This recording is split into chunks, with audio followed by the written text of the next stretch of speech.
할렐루야! 민족 최대의 명절 이 추석 당일에도 말씀과 은혜의 자리에 나온 여러분들 주님의 이름으로 축복하고 환영합니다. 오늘은 9월 17일 화요일 마태복음 5장 31절로 48절 말씀으로 오직 사랑으로 행하라 라는 제목으로 하나님의 말씀 나누도록 하겠습니다. 말씀 봉독해 주시겠습니다. 오늘의 말씀은 마태복음 5장 31절에서 48절 말씀입니다. 또 일렀으되 누구든지 아내를 버리거든 이혼 증서를 줄 것이라 하였으나 나는 너희에게 이르노니 누구든지 음행한 연고 없이 아내를 버리면 이는 저로 간음하게 함이요 또 누구든지 버린 여자에게 장가드는 자도 간음함이니라. 또 옛 사람에게 말한 바 헛 맹세를 하지 말고 내 맹세한 것을 주께 지키라 하였다는 것을 너희가 들었으나 나는 너희에게 이르노니 도무지 맹세하지 말지니 하늘로도 말라 이는 하나님의 보좌이미요 땅으로도 말라 이는 하나님의 발등상이미요 예루살렘으로도 말라 이는 큰 임금의 성이미요 내 머리로도 말라 이는 내가 한 터럭도 휘고 검게 할 수 없음이라. 오직 너희 말은 옳다 옳다 아니라 아니라 하라. 이에서 지나는 것은 악으로 쫓아 나느니라.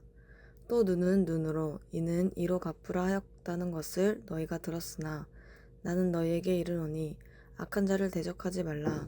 누구든지 내 오른편 뺨을 치거든 왼편도 돌려대며 또 너를 송사하여 속옷을 가지고자 하는 자에게 겉옷까지도 가지게 하며 또 누구든지 너로 억지로 오리를 가게 하거든 그 사람과 심리를 동행하고 내게 구하는 자에게 주며 내가 꾸고자 하는 자에게 거절하지 말라. 또 내 이웃을 사랑하고 내 원수를 미워하라 하였다는 것을 너희가 들었으나 나는 너희에게 이르노니 너희 원수를 사랑하며 너희를 핍박하는 자를 위하여 기도하라. 이같이 한즉 하늘에 계신 너희 아버지의 아들이 되리니 이는 하나님의 그 해를 악인과 선인에게 비추게 하시며 비를 의로운 자와 불의한 자에게 내리우심이니라. 너희가 너희를 사랑하는 자를 사랑하면 무슨 상이 있으리요? 세리도 이와 같이 아니하느냐? 또 너희가 너희 형제에게만 무난하면 남보다 더하는 것이 무엇이냐? 이방인들도 이같이 아니하느냐? 그러므로 하늘에 계신 너희 아버지의 온전하심과 같이 너희도 온전하라. 아멘. 네, 오늘도 세 가지 포인트를 예수님께서 말씀하고 계시는데 그 저변에 흐르는 맥락은 우리 앞에 살펴본 말씀과 같습니다. 이전에 구약 성경에서 십계명 그리고 그 십계명을 근간으로 여러 가지 행동 조항들을 규범들을 만들어서 이들이 계속 그것들을 후대에 전했습니다. 이것을 조상들의 유전이라고 이야기합니다. 계속 전해지는 것들이에요. 의례 유대인이라면 이렇게 해야 돼. 하나님 믿는 사람들이라면 이렇게 해야 돼. 예수 믿는 사람들이라면 이렇게 해야 돼. 라고 해서 왜 그렇게 해야 되는지 그 근본되었던 이유도 알지 못한 채 이제는 규범만 남아서 이들이 계속 그것이 속박이 되어버린 그것에 대해 예수님께서 지적하시고 그렇게 하라는 거 너희들이 들었지? 그런데 그렇게 하라고 했던 이유는 실상은 이것 때문이야 라고 하면서 그 처음 정신을 첫사랑을 계속 상기시켜 주시면서 회복을 촉구하고 계십니다. 31절 32절은 우리 어제 살펴본 말씀에 붙어서 나오는 말씀이에요.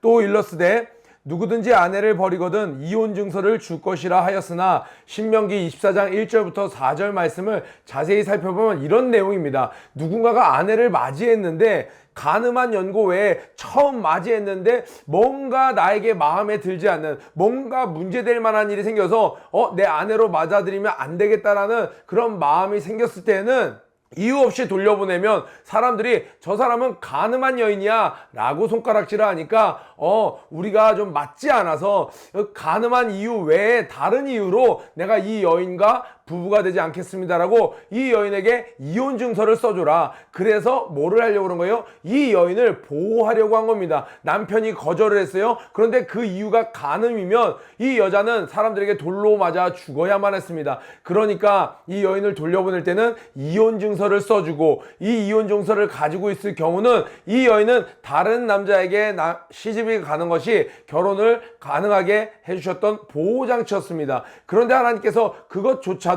실상은 원하셨던 것이 아니에요. 왜냐하면 마태복음 19장 3절부터 9절에 보면 이 바리새인들이 예수님을 시험하려고 나옵니다. 그래서 이 모세에게 말씀하시기를 모세는 이혼 증서를 써서 아내를 버려도 된다고 이렇게 얘기했는데요. 아니다. 너희들이 오해한 거다. 너희들이 너무 완악해서 이 아내를 너희들이 뜻한 대로 너희들이 원하는 대로 취급하길 원하니 그것을 방지하기 위해 그 여자를 보호하기 위해서 이혼 증서를 써주라고 한 것뿐이지, 하나님께서 남자와 여자가 하나 되는 것, 하나님께서 합치신 것을 어떻게 사람이 나눌 수 있겠느냐? 그러면서 간음한 영고 외에 다른 사람에게 장가되는 것도 재혼하는 것도 간음이다 라고 이야기하고 계세요. 그러니까 하나님께서 진짜 원하시는 것은 결혼하면 할 수 있으면 함께 사는 것이에요.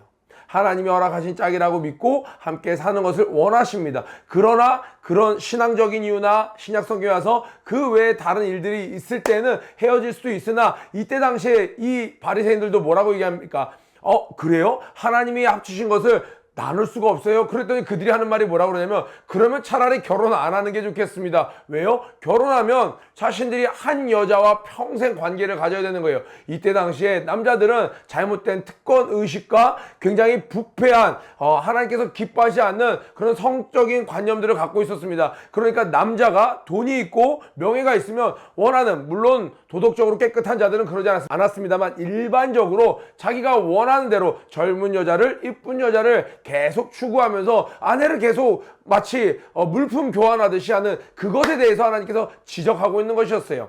그러니까 여러분, 젊은 날에 우리 퍼포저스 여러분, 훗날 세상에 있는 문화에 여러분 휩쓸지 마시고 기도하는 가운데 하나님께서 맺어준 짝이 있다면 어떻게 하면 그를 더 섬길까 사랑할까를 생각하면서 아름다운 가정, 지금 오늘 명절 아니겠습니까? 아름다운 가정을 꾸려가시길 주님의 이름으로 축복합니다. 그러니까 하나님께서는 그것을 애초에 인정하시려고 한 것이 아니라 이 이혼당한 여인을 보호하시기 위해서, 또 너희들의 악함 때문에 하나님께서 할 수 없이 제도적으로 만든 것이지 애초에 하나님이 원하셨던 건 아니야 라고 이야기하고 계십니다.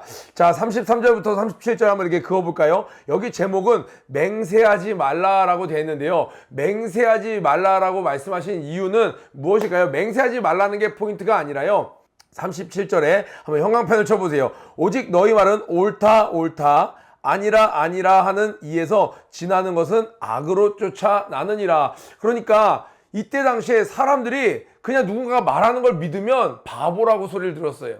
의심해봐야 되고 확인해봐야 되고. 여러분, 요즘은 어떻습니까? 더욱더 이것이 심각해져서 보내서 받은 이메일도 함부로 클릭했다가는 내 핸드폰의 정보가 다 해킹당하기도 하고, 그냥 광고도, 과대 광고도 그냥 믿고 갔다가는 그냥 낭패를 보기 십상입니다. 중고차, 여기에 이런 매물이 있습니다. 그냥 믿고 갔다가는 십상이에요. 그러니까 서로가 믿지 못하는 시대가 돼버린 거예요. 이때 당시도 마찬가지였습니다. 그러니까 사람들이 어떻게 하냐면 자신의 말, 왜 맹세를 했을까요? 내 말을 너무 안 믿어주는 거예요. 그래서 사람들에게 뭐라고 얘기하냐면, 내가 하늘로도 맹세를 하고, 오늘 보니까 땅으로도 맹세를 하고, 예루살렘으로도 맹세를 하고, 이렇게 얘기하는 거예요. 그런데 실상은 그거 네가 감당할 수 없다는 거예요. 땅을 내가 이 펜을 걸고 내가 말할게. 그럼 이 펜을 내가 줄 수 있습니다. 그런데 하늘은 하나님의 것이에요. 이 땅은요, 하나님의 발등상이에요. 하나님이 다스리는, 발로 얹고 왕 밑에 있는, 발을 얹어놓는 발등상, 하나님의 통찰에 있는 곳이라는 거예요. 한 개인이 내가 땅을 걸고 맹세할게, 있을 수 없는 일이라는 거예요. 예루살렘 성, 그거 하나님의 거룩하신 이름에 머무는 그 아름다운 성을 자신이 좌지우지할 수 없는 것입니다. 한 번은 여러분이 잘 알고 있는 손모 선수가 있는, 예전에 굉장히 축구를 잘하는 프리미어리그에 항상 득점왕을 자주 차지했던 한 친구가 있는데, 득점왕 경쟁이 굉장히 치열했습니다. 제가 너무 인상 깊어서 잊어버리지 못하는데, 볼이 올라오는 것을 이 선수가 헤딩을 했습니다. 그런데 골이 들어갔는데 이 영상을 보니까 머리가 스치듯이 지나간 거예요. 그러니까 누구의 골이냐? 그랬더니 이 선수가 분개하면서 뭐라 그러냐면, 내 머리를 분명히 스치고 골이 들어갔다. 나의 골이다. 나의 기록에 한 골을 추가해달라. 내 머리에 스쳤다는 것에 해리 폭풍 이 친구가 뭐라고 했냐면, 내 딸을 걸겠습니다 라고 얘기한 거예요. 제가 너무 충격받았습니다. 아무리 자기 득점왕으로서의 커리어가 중요할지라도 골에, 이 골이 나의 골이라는 것에 딸을 거는 것, 이런 것 자체를 하나님이 기뻐하시지 않는 거예요. 정직하라는 거예요. 네가 늘 정직하면 네가 제 머리에 분명히 맞았습니다 라고 할 때 사람들이 믿어줄 거야. 아닌 것은 아니라고 해. 그래야 나중에 네가 기라고 하는 것은 네가 맞다라고 예스라고 하는 것도 사람들이 받아들여 줄 거야. 이 세대가 너무나도 진실되지 않구나 라고 이야기하고 계시는 거예요. 우리 몇 주 전에 총장 목사님께서 진실에 대해서 계속 설명해 주셨습니다. 그리고 늘 빨간판으로 교육해 주시는 게 무엇이에요?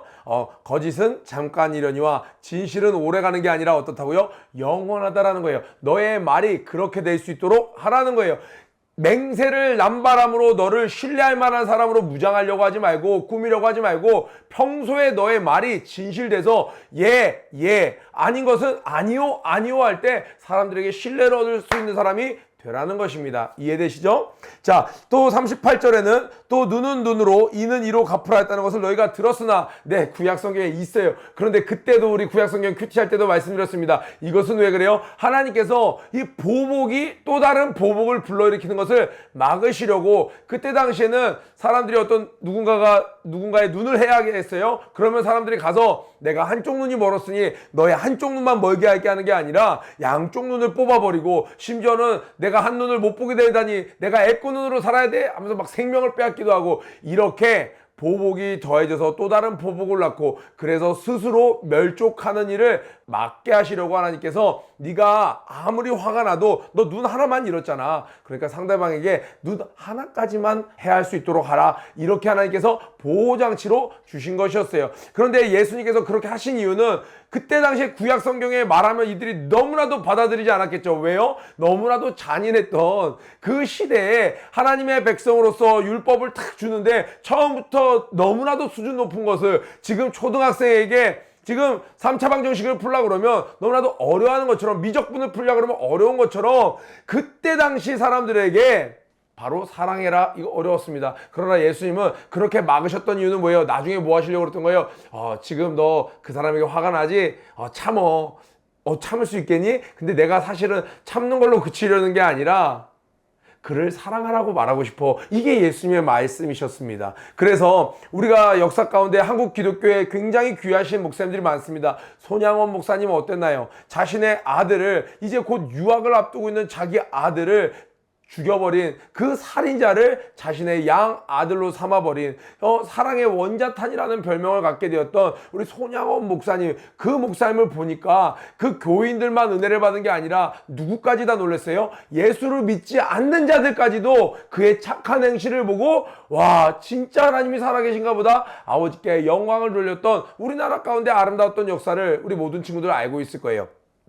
지금 쭉 그 이야기를 하는 겁니다. 너에게 무리한 부탁을 하는 것, 너에게 구하는 자에게, 네가 꾸고자 하는 자에게, 이 속옷을 달라는 자에게 겉옷까지도 가지게 하며, 여러분 이거 보면요 40절에 너를 송사하여 속옷을 가지고자 하는 자에게, 근데 여기 송사하는 자가 내가 사랑하는 자예요. 내가 사랑하는 자가 속옷을 달라는 건 지금 어려운 상황이에요. 내가 너무 아끼는 사람이 제가 이거 죄송한데 이것 좀 주실 수 있을까요? 그럼 그것만 주지 않아요. 어떻게 해요? 야 근데 이건 있어? 이것도 가져가. 정말 사랑하는 학생이 너무 어렵게 목사님 방을 놓고 하면서 들어와요. 목사님 죄송한데 지금 겨울인데 죄송해요. 제가 걸어가려고 했는데 너무 추운데 차비가 오늘 없어요. 혹시 차비 좀 그럼 뭐라 그래요? 우리 선생님들이 어떻게 하나요? 목사님이 들은 것만 우리 선생님들이 대부분 어떻게 하나요? 차비만 딱 계산해서 뭐 650원, 850원 이렇게 주나요? 그러지 않죠? 야 따뜻한 거라도 가다 먹어. 오뎅이라도 하나 먹어. 이렇게 해주라는 거예요. 그런 사랑의 관점으로 보면 여러분 38절부터 43절 이제는 여러분 복수가 계속 쌓이면 어떻게 돼요? 원수가 되는 겁니다. 그런데 너희들 이제 원수가 돼버렸어. 너무나도 원수지간이 이 복수를 갚아야 될 것이 많이 쌓여서 원수까지 돼버린 자들, 세상 사람들은 야 로미오와 줄리엣 이제 끝났어 거긴 안 돼 라고 하는 그런 관계인데도 예수님은 어떻게 하신다는 거예요? 사랑으로 다시 하나 돼보라는 거예요. 그러면서 뭐라고 이야기하십니까? 너희가 너희를 사랑하는 자를 사랑하면 무슨 상이 있으리요? 세리도 이같이 아니하느냐? 또 너희가 너희 형제에게만 무난하면 남보다 더하는 것이 무엇이냐? 이방인들도 이같이 아니하느냐? 우리 48절이 오늘의 핵심입니다. 형광펜 한번 쳐볼까요? 그러므로 하늘에 계신 너희 아버지의 온전하신가 같이 너희도 온전하라. 하나님은 사랑이시니라. 하나님이 사랑이신 것처럼 우리도 좀 사랑해라. 그런 관점에서 여러분 보면요. 사랑하면요. 아내를 버릴까요? 이혼증서 써서 다른 데로 가라고 할까요? 그러지 않겠죠. 사랑한다면 거짓말 할까요? 진짜 사랑하는 아들에게, 딸에게, 친구에게, 사랑하는 스승에게, 동료들에게 거짓말 할까요? 진짜 사랑하면요, 내가 조금 부끄러워도 민망해도 거짓말하지 않습니다. 진짜 사랑하면요, 보복하지 않아요. 아들이 실수했어요. 아들이 보복하나요? 오늘 제 막내 아들이 차를 타고 이동하는데 엄청난 실수를 차에다 했습니다. 제가 보복하나요? 좀 속상하지만 그것을 제가 그냥 감당하고 제가 뒷정리를 하게 돼 있는 것이죠. 왜요? 사랑하니까 그렇습니다. 여러분, 이 사랑의 관점으로 보면 31절부터 48절까지 왜 예수님은 새로 오셔서 10계명도 10가지도 지키기 힘든데 왜 이렇게 부수적으로 여러 가지 말씀하시는 거야가 아니라 실제적으로 주님이 말씀하셨던 주 너의 하나님을 사랑하고 내 이웃을 내 몸과 같이 사랑하라, 이 안에 모든 율법을 지킬 수 있게 된다라는 겁니다. 우리 명절 오늘 딱 좋네요. 아침에 큐티를 했다면 여러분, 오랜만에 보는 친척들, 또 부모님들, 형제 자매들에게 사랑의 마음을 갖고 한번 행해보고 말을 건네보면 어떨까요? 오늘 사랑으로 풍성해지는, 하나님을 더욱 닮아가는 저와 여러분 되길 주님의 이름으로 축복합니다. 구호 외치고 기도 마치겠습니다. 고 준비! 런 앤 플레이 시작! 하나님 자녀의 권세를 마음껏 누리는 하루 되자. 오늘도 승리하세요. 퍼포서스 여러분, 오늘 하나님께 낙탐으로 기도로 하루를 잘 시작하셨나요? 하루의 시작과 끝을 무릎으로 하나님께 겸손히 나아가는 여러분들이 되시길 바랍니다. 더불어 오늘 큐티 말씀을 통하여 깨달은 점과 결단한 점을 댓글로 함께 나눠주세요. 그럼 오늘 하루도 승리하세요. 가르쳐준 것처럼 성장한 사람의 사랑을 하고파 시기하지 않으며 자랑하지 않으며 오래 참고 원유하면 내 유익을 구하지 않는 그런 사랑, 교만하지 않으며 무례하지 않으며 불의를 미워하고 진리만을 즐거워하는 그런 사랑 하고파.